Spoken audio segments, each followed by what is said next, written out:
chozizwa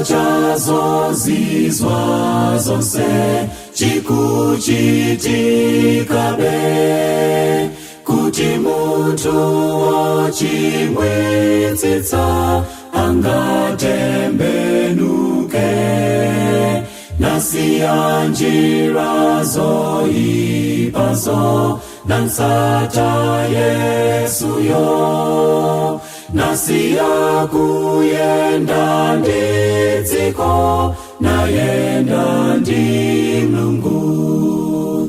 Kuzani mtima wanga Mbuye ndichozizwa chanu kuti dziko lonse lione inuyo mwa ine.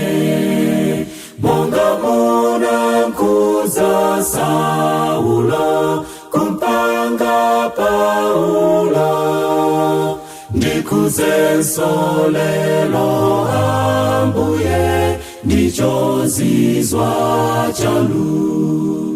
Chozizwa chinaoneka tu nthawi za kalelo pomwe anake a Mulungu wamphamvu ya mzimu anankamo panda tumanta kukalalikira ena mpaka nataya moyo chifukwa cha Yesu.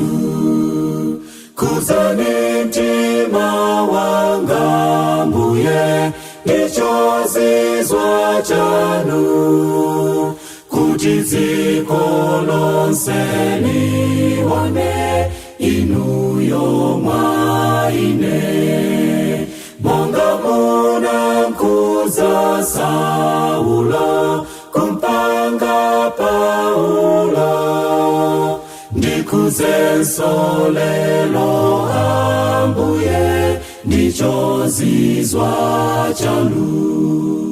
Chozizwa chiti chioneso mwana a Mulungu ambiri azazidweso tu ndi Mzimu woyera apite monga ophunzira kukalalikira dziko lonse limveza Yesu natembenukenso.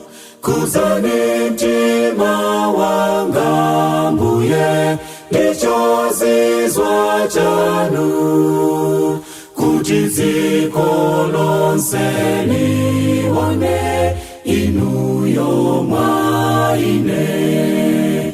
Monga munamkuza Saulo kumpanga Paulo ndikuzenso lelo Ambuye ndichozizwa chanu. Kuzani mtima wanga Mbuye ndichozizwa chanu kuti dziko lonse lione inuyo mwa ine. Monga munamkuza Saulo kumpanga Paulo ndikuzenso lelo Ambuye ndichozizwa chanu. Ndikuzenso lelo Ambuye ndichozizwa chanu. Ndikuzenso lelo Ambuye ndichozizwa chanu. Ndisitheni lelo Ambuye ndichozizwa chanu.